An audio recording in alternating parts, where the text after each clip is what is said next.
Bonjour tout le monde, donc je vous retrouve pour une nouvelle vidéo donc pour vous présenter une carte. Et avant de commencer, je vous présente ce produit. Donc ce sont des aquarelles de la marque de Winsor et Newton. Donc c'est une palette que je me suis procurée récemment. Donc là je vous montre un petit peu ce qu'il y a à l'intérieur de la boîte. Donc là c'est l'ensemble des couleurs qui existent dans cette collection, ou en tout cas dans cette marque-là. Et donc moi je me suis procuré la palette qui comporte 12 couleurs. Donc voici comment ça se présente à l'intérieur. Donc c'est des petits godets en fait qui sont enveloppés. Donc pour les utiliser, il faut tout simplement les déballer. Donc voilà comment ça se présente. Donc là ce que je vous montre, c'est un espèce de pinceau. Je vous avoue que c'était pas quelque chose que j'ai trouvé de manière instinctive, on va dire, puisque je me suis reportée sur la boîte pour savoir ce que c'était ce truc. Et puis ça indiquait qu'il y avait un pinceau donc à l'intérieur de la boîte. C'est comme ça que j'ai eu l'idée un petit peu de voir qu'il y avait un espèce de capuchon, etc. Bon, moi je vais pas l'utiliser parce que ce pinceau il est pas enfin, je vais pas coloriser des détails. Donc là, ce que je vous ai montré, en fait, c'est tout simplement qu'en déballant chaque petit godet, j'ai récupéré la référence de la couleur et je l'ai collé en fait derrière avec du double face. Donc je vais replacer chaque petit godet et là je vous montre tout simplement que sur chacun vous avez également les références au niveau de la couleur. Donc voilà, donc là je vais replacer chacun de mes petits godets et donc je vais ensuite pouvoir commencer un fond. Enfin, en tout cas le fond que je vais utiliser pour ma carte suivante. Je ne sais pas si vous avez noté que je vous ai montré le petit gobelet d'eau au début de la vidéo. C'était juste un clin d'œil par rapport au fait qu'une fois j'avais voulu faire de l'aquarelle et j'avais légèrement oublié de mettre de l'eau. Donc voilà, donc là j'ai pris un pinceau. Donc comme vous pouvez le constater, c'est un pinceau rond. Donc ce sont les pinceaux qui sont adaptés à l'aquarelle puisque ça retient davantage l'eau. Donc là j'ai pris un papier aquarelle et j'ai commencé par l'humidifier tout simplement. Et ensuite je vais faire un dégradé de couleurs. Donc là j'ai commencé par le jaune et en gros je vais utiliser les 4 couleurs que vous retrouvez. Donc là voilà l'espèce de jaune orangé un peu plus foncé. Ensuite je vais prendre le orange et ensuite le rouge. Donc ce sont des couleurs qui, enfin je trouve que ça se travaille très très bien. Les couleurs sont vraiment se mélangent bien entre elles aussi. Moi qui suis pas une pro de l'aquarelle, etc., enfin des dégradés, franchement le fond que j'ai réussi à faire, enfin je me lance pas des fleurs, mais je l'ai trouvé en tout cas très joli. Enfin, je trouve que le produit est vraiment facile à utiliser. Alors juste pour information, la palette, j'ai dû l'acheter, je crois, 16 €. Je sais plus si c'est 16,50 € ou 16,99 €. Enfin, en tout cas, je pense que dans le commerce, vous la trouvez, à mon avis, entre 15 et 17 €. Plus cher, honnêtement, enfin, n'achetez pas à plus cher parce que à Cultura, elle est, je crois, à 16,99 €. Donc voilà ce que ça donne. Bon, mon papier aquarelle est pas de très bonne qualité. Et voilà ce que ça donne une fois que c'est sec. Donc le rendu des couleurs, enfin moi j'ai beaucoup aimé le rendu de ces couleurs. Je trouve que enfin les dégradés se font très très bien. Donc le produit, je regrette absolument pas de l'avoir acheté. Donc là ce que je fais, c'est que je retaille tout simplement mon papier pour pouvoir le passer dans la Big Shot. Avec ce dies qui mesure donc 10,5 sur 14,5. Donc je pense que vous avez deviné que ça sera, on va dire, le fond de ma carte. Euh, donc je n'ai pas tout filmé parce que j'ai fait mon boulet et que j'ai oublié d'appuyer sur le bouton. Là ce que je vous montre en fait c'est tout simplement un espèce de cadre. Donc vous avez vu que j'ai mis du rhodoïde. Bon, bah, je pense que vous avez deviné que je vais faire une shaker card. Donc là, je vous montre la planche de tampon. C'est une planche qui vient de chez Florilège Design. C'était sur le thème des anniversaires. Et en fait, ma carte est tout simplement une carte pour la fête des mères. Donc je vais rajouter le bonne fête. Donc comme je n'avais pas... Voilà, l'idée de la presse, c'est que ça me permet un petit peu de placer mon tampon assez facilement par rapport à là où je veux, par rapport à la fenêtre que je vais avoir avec ma shaker card. Je ne sais pas si je suis bien claire. Et voilà, donc là je vais tout simplement tamponner avec mon encre violette. Donc c'est de la Versafine. Et donc voilà, je tamponne avec ma presse. Et comme ça je suis sûre que mon sentiment est à la bonne place. Donc ensuite ce que je vais faire, c'est que je vais... Alors mon rhodoïde je l'ai fixé avec du double face. Et là je vais rajouter ma mousse. Donc, en fait, quelque part, je suis en train de faire un peu mon boulet, mais sinon, je voyais pas comment faire autrement. C'est juste que là, je mets ma mousse du côté donc on va dire de ma fenêtre. Donc là, je la pose bien, je la colle bien. Enfin, je colle chaque morceau vraiment les uns à côté des autres pour éviter que les petits éléments que je vais mettre à l'intérieur se fassent la malle quand je secoue. L'inconvénient de la manière dont je colle ma mousse, c'est que une fois que j'aurai mis mes éléments, je vais faire comment en fait parce que mon cadre est plus petit que mon papier de fond. Donc voilà, comme là vous pouvez le constater. Seulement une fois que je mets les éléments à l'intérieur de ma mousse, en fait je peux pas retourner mon cadre pour le coller sur mon papier de fond. Il faut que ce soit mon papier de fond qui vienne se coller sur mon cadre. Et là, ça pose problème car il faut savoir centrer en fait. Et c'est pas, voilà, c'est pas toujours facile. Quand votre papier du dessus est plus grand que votre papier du dessous, c'est un peu difficile de centrer. Donc, j'ai utilisé en fait mon tapis de découpe. Donc là, tout simplement, j'ai plus ou moins essayé de centrer comme je pouvais. Et donc je me suis mis un repère en fait sur... vous allez voir que je prends un crayon papier. Et donc là je me fais un repère du coin là où devra être mon grand papier. Et ensuite je vais par rapport à cette marque placer en fait ma fenêtre. Je vais me refaire également une marque. Et donc là en fait vous voyez, je regarde à peu près sur la hauteur. Je vais essayer de centrer sur la hauteur et je vais faire la même chose pour la largeur. C'est pas la méthode la plus simple, on est d'accord. Mais une fois que j'avais collé ma mousse, je me suis rendu compte après du problème. Et donc à chaque problème, il y a une solution. Et voici celle en tout cas que j'ai trouvée. Voilà, et au final, je me suis pas trop mal débrouillée. Ça reste quand même plus ou moins centré une fois que ça sera collé. Alors voici un peu, là je vais vous montrer les éléments que je vais ajouter. Donc là je vais mettre, ce sont des perles de rocaille, donc qui sont de couleur un peu jaune, jaune pâle. Je vais également mettre des couleurs saumon, donc là celle que je vous montre. Je vais rajouter également des roses un peu plus foncés pour faire un petit peu de contraste à l'intérieur, enfin entre les éléments que je vais ajouter.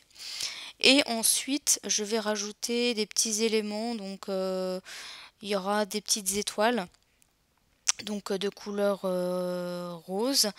Non, les roses, c'est des espèces de petites feuilles, enfin c'est des petits éléments, et des petites étoiles de couleur blanche, et donc des sequins de couleur blanche, et des microbilles transparentes blanches. Donc voilà, je vais mettre un petit peu tout ça, puis en plus ou moins en quantité importante, hein. L'idée c'est que ça puisse y ait quand même un petit peu à secouer.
fois que tous mes éléments hein, sont mis à l'intérieur, j'enlève donc les protections de la mousse. Donc là c'est une étape on va dire sur laquelle il faut vraiment être assez minutieux pour éviter avec l'électricité statique etc que tout vienne se coller sur la mousse.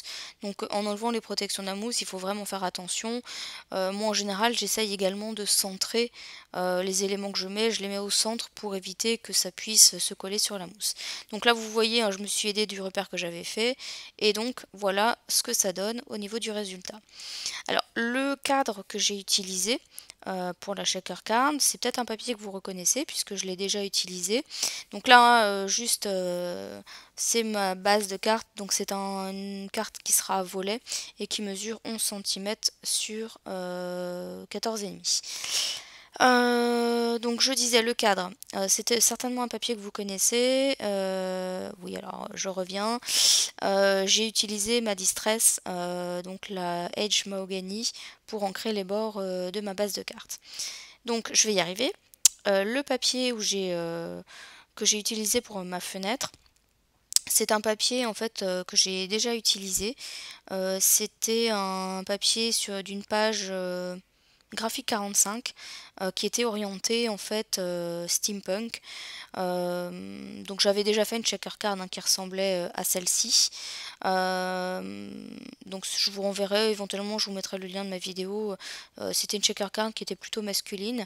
Donc celle-ci c'est pour la fête des mères, donc j'ai essayé de la faire un petit peu plus féminine. Mais c'était aussi pour vous montrer que malgré qu'on ait du papier dans un style, eh bien ça n'empêche pas de faire de l'utiliser en faisant un autre style. Donc là effectivement mon cadre était plutôt orienté steampunk. J'ai absolument pas fait une carte de ce style là et franchement le résultat final est pas. Enfin moi la carte franchement encore une fois, c'est pas pour me lancer des fleurs, mais voilà, j'ai réussi à faire quelque chose d'un autre style que du steampunk et j'aime beaucoup le résultat final. Donc voilà, donc là je vais utiliser des fleurs. Donc ce sont des fleurs en papier. Ne me demandez pas les marques parce que ce sont des fleurs que j'ai depuis hyper longtemps et je me souviens pas du tout. Et donc là je vais faire une composition donc sur le haut à gauche et sur le bas à droite. Donc je galère un peu à placer mes fleurs, mais j'y arrive quand même. Je voulais utiliser un peu de bleu parce qu'il y avait un petit peu de vert bleu sur le papier. Bon, j'ai un peu... voilà, vous voyez que je galère en fait à les placer. Donc une fois que je vais avoir trouvé le bon emplacement, je vais tout simplement les coller avec mon pistolet à colle. Donc voilà, je mets des points de colle hein, sous mes fleurs. Et ensuite, je vais faire des cœurs de fleurs de différentes manières.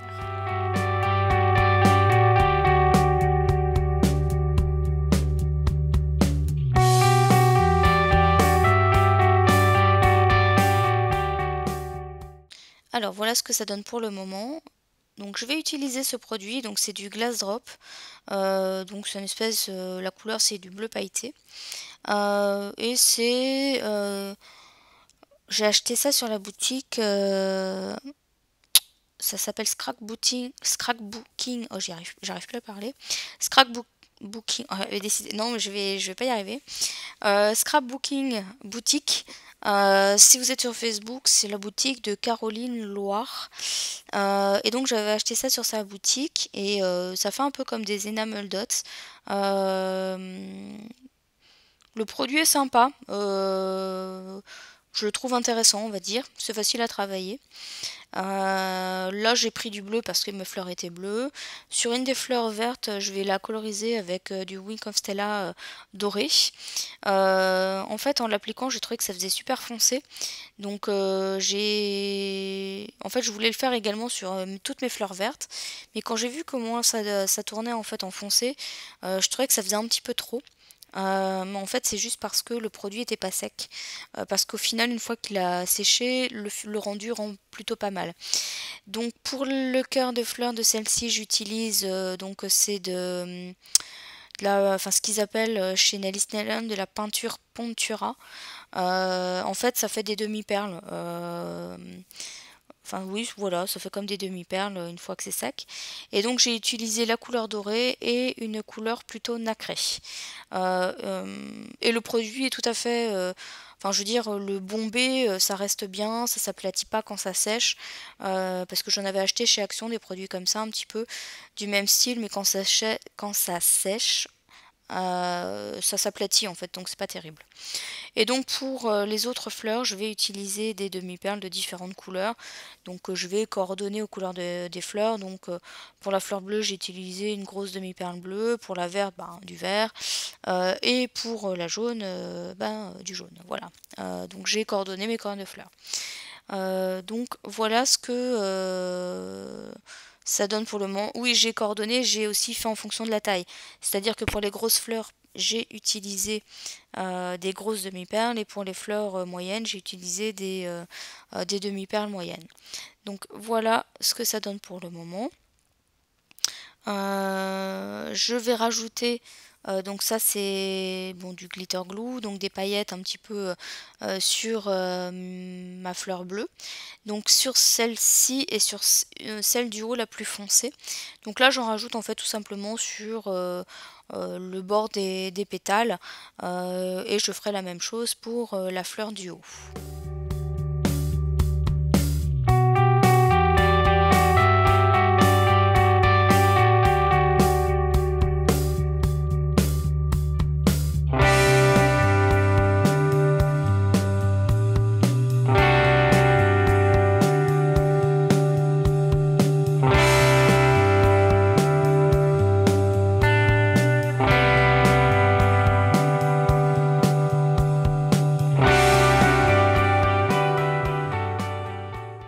Alors, je reprends mon Wink of Stella pour rajouter juste une petite touche de doré sur ma fleur jaune parce que je trouvais que mes fleurs étaient un peu, enfin, je vais pas dire fades, mais je trouvais qu'elles manquaient de décoration en fait. Je sais pas comment expliquer, mais voilà, juste, je trouvais que ça faisait des aplats de couleurs et j'avais envie de leur apporter une petite fantaisie. Donc là, j'ai repris mon Wink of Stella et en fait, j'en ai repassé sur les contours de chaque pétale et ensuite j'en ai rajouter, si je veux bien pousser ma tête, vous pourrez le voir. Je vais rajouter en fait euh, des petits dessins, on va dire, autour de la demi-perle. Enfin, voilà, je vais faire des petits traits en fait. L'idée c'était qu'on voit un petit peu mieux ce côté doré et puis que ça fasse moins à plat de jaune. Enfin, voilà, je voulais vraiment apporter un petit plus aux fleurs que j'avais pu mettre sur cette carte.